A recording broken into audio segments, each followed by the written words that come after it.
yang kaya itu memiliki potensi untuk sombong. Kenapa? Dia akan sombong dengan hartanya, sahabat. Orang yang berilmu itu memiliki potensi juga untuk sombong. Kenapa? Sombong dengan ilmunya. Maka penyakit ini berbahaya. Dia akan melenyapkan, dia akan menggerogoti semua amalan-amalan ibadah kita. Apalagi ini di bulan Ramadan. Bismillahirrahmanirrahim. Assalamualaikum warahmatullahi wabarakatuh. Alhamdulillahilladzi ahyana ba'da amatana wa ilaihin nusyur. Asyhadu an la ilaha illallah wa asyhadu anna Muhammadan abduhu wa rasuluhu la nabiyya ba'dah. Allahumma sholli ala sayyidina Muhammadin wa ala alihi wa ashabihi wa man tabi'ahum bi ihsanin ila yaumiddin. Para kaum muslimin, kaum muslimat, jamaah gemar Ramadan, penyuluh agama Islam Kecamatan Maulan, yang mudah-mudahan di hari yang ke-9 ini mudah-mudahan kita semuanya dimuliakan oleh Allah Subhanahu wa taala. Amin ya rabbal alamin. Mudah-mudahan ibadah saum kita, ibadah puasa kita mudah-mudahan senantiasa diterima oleh Allah Subhanahu wa taala. Amin ya rabbal alamin. Taslim, selawat dan salam kita haturkan kepada Nabiullah Muhammad sallallahu alaihi wasallam. Gemar Ramadan, penyuluh agama Islam Kecamatan Baulan, bersama saya Muhammad Ustadz Muhammad Solehan SPD. Para kaum muslimin dimuliakan oleh Allah Subhanahu wa taala. Tema kita pada kali ini yaitu tentang bahaya penyakit hati di bulan Ramadan.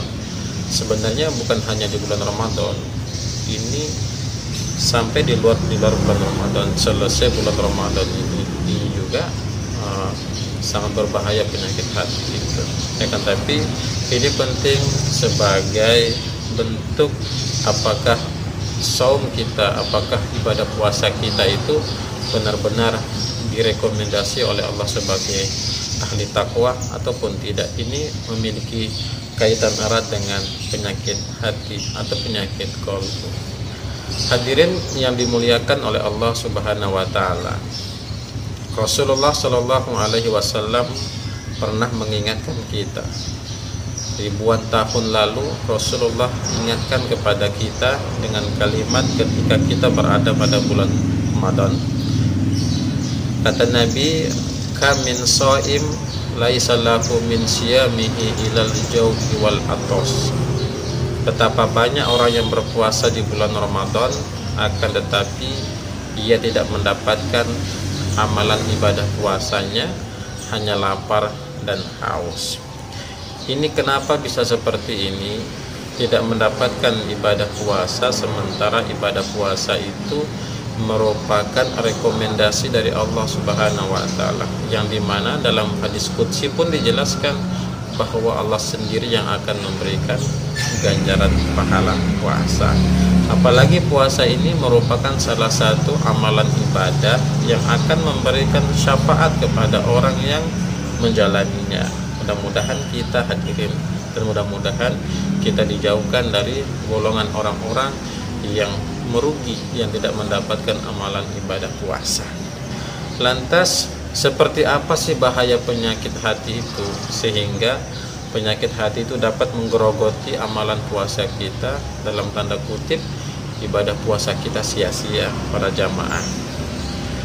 Rasulullah Shallallahu alaihi wasallam pernah mengingatkan kepada kita terkait ketika Allah menciptakan manusia ini. Jadi kita ketika kita diciptakan oleh Allah Subhanahu wa taala itu, pertama Allah titipkan kita di dalam tubuh ibu kita, dan itu berlaku selama 40 hari. Setelah itu summa yakunu ala mudghatan misla zalik, kemudian dari 40 hari itu berubah menjadi air yang hina. Kalau dalam gambaran ilmu biologi itu disebut dengan air sperma. Setelah 40 hari berubah lagi menjadi tsumma yakunu mudghatan misla zalik, kemudian dia berubah menjadi darah.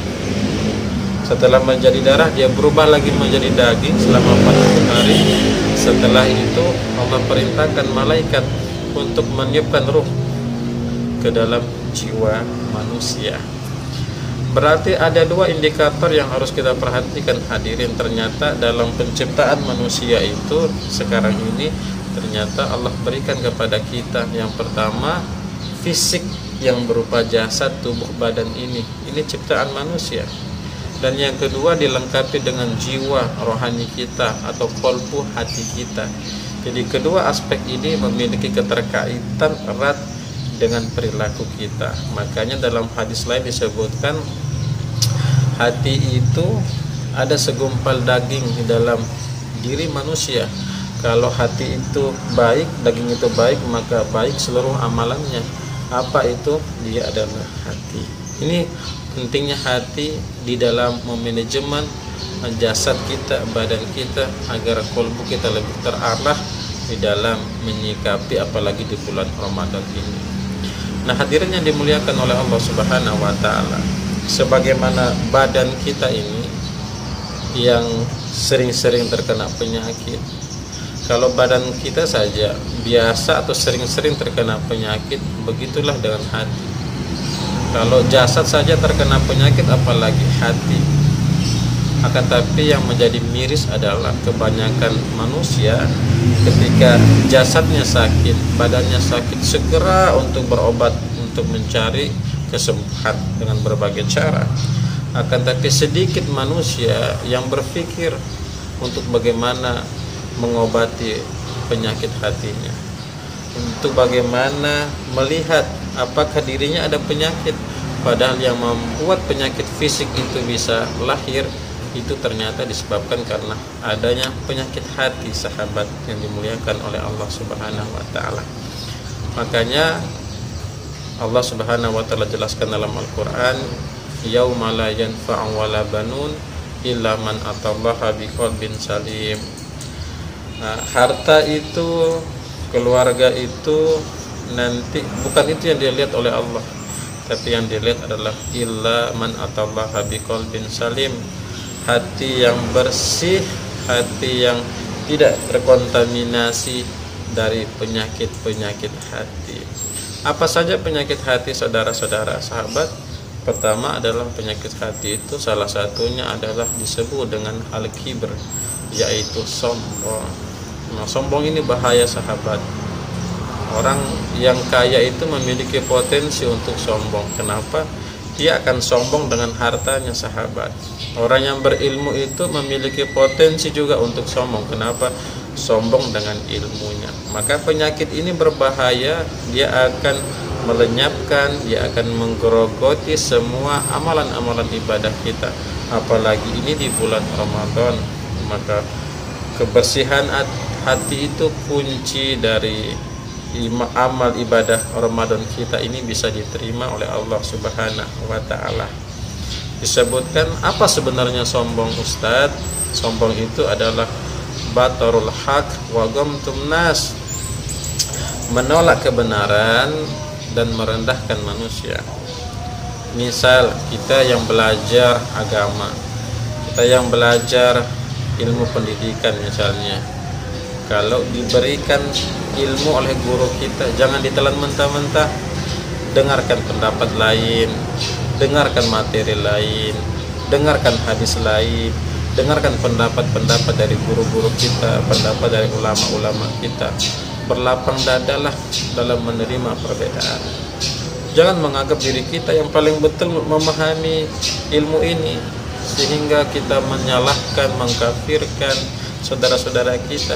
Ini salah satu disebut dengan sombong. Yang kedua, sombong yang kedua adalah merasa dirinya paling soleh, merasa dirinya paling ahli puasa, merasa dirinya yang paling sunnah. Ini tidak boleh. Ini adalah salah satu penyakit-penyakit hati yang dapat merusak amal ibadah puasa kita. Mudah-mudahan dengan ibadah saum kita dapat melatih, dapat mengobati penyakit hati kita. Dan mudah-mudahan kedatangan Ramadan ini adalah salah satu kedatangan yang sangat tepat untuk kita membersihkan hati atau kalbu kita. Ingat, Ramadan ini datang disebut dengan futihat abwaaba rahmatik. Ramadan ini datang untuk memberikan rahmat kepada orang-orang yang ingin meraih rahmat tersebut.